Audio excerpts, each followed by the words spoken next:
Hello. Hello মা। হ্যাঁ, থেকে যাওয়া দুধ দিয়ে চটজলদি কি বানানো যায় একটু তাড়াতাড়ি বলো তো। তাহলে এক কাজ কর, ছানাটি চেপে ভালো মতো আগে জলটা বার করে নে। তারপর আচ্ছা। তার মধ্যে চিনি এবং গুঁড়ো দুধ মিশিয়ে ছানাটাকে ভালো করে মেখে। আচ্ছা, তাহলে পরিমাণ মতন চিনি এবং গুঁড়ো দুধ আমি এর মধ্যে দিয়ে দিলাম। এরপরে মাখতে হবে তো, তাই না? এবার আমি এই ছানাটি ভালোভাবে মেখে নিচ্ছি। আচ্ছা, এক্ষেত্রে আমি বলি, ছানাটি কিন্তু খুব ভালো করে মাখাতে হবে, নাহলে কিন্তু সন্দেশটি ভালোভাবে হবে না। আচ্ছা মা, ছানাটা মাখার পর কি করতে হবে?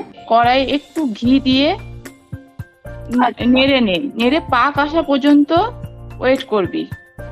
দাঁড়াও দাঁড়াও, আগে আমি ছানাটা কড়াইয়ে ছেড়ে নেড়ে নিই, তারপর আমি বাকিটা শুনবো। দর্শকদেরও তো দেখাতে হবে যে আমি এটা কিভাবে বানাচ্ছি। বাহ, ছানাটিতে কিন্তু খুব সুন্দর পাক আসা শুরু হয়েছে। গ্যাসের ফ্লেমটা লো করে এই ছানাটি কিন্তু নাড়তে থাকতে হবে, না হলে ছানাটি কড়াই লেগে যেতে পারে। তাই গ্যাসের ফ্লেম একদম কম করে আমি ছানাটি নেড়ে নিয়েছি। দেখুন তো, ছানাটি থেকে সুন্দর পাক আসা শুরু হয়েছে। মা, তারপরে আমি কি করব? তারপরে ঠিক আছে।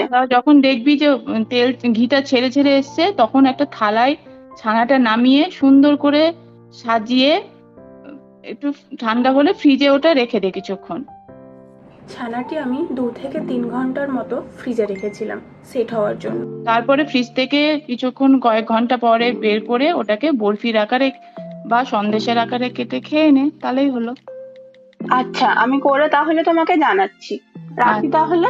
হ্যাঁ, আপনাদের তাহলে বোঝা গেল তো এই সন্দেশটি কিভাবে তৈরি করতে হবে? মা তো ফোন রেখে দিল, আর আমি যেহেতু অনেক দূরে থাকি তাই আমি মাকে টেস্টও করাতে পারবো না, কিন্তু আমি নিজে তো টেস্ট করতে পারবো। আর এই সন্দেশটি কিন্তু অসম্ভব সুন্দর হয়েছিল। তাহলে দুধ ছানা কেটে গেলে আর মন খারাপ না করে এই রকম একটি সন্দেশ তো বানিয়ে নেওয়াই যায়। এবং যারা সুগারের পেশেন্ট বা যে সকল বাচ্চাদের মায়েরা কম চিনি দেয়, সেক্ষেত্রে কিন্তু আপনারা চিনি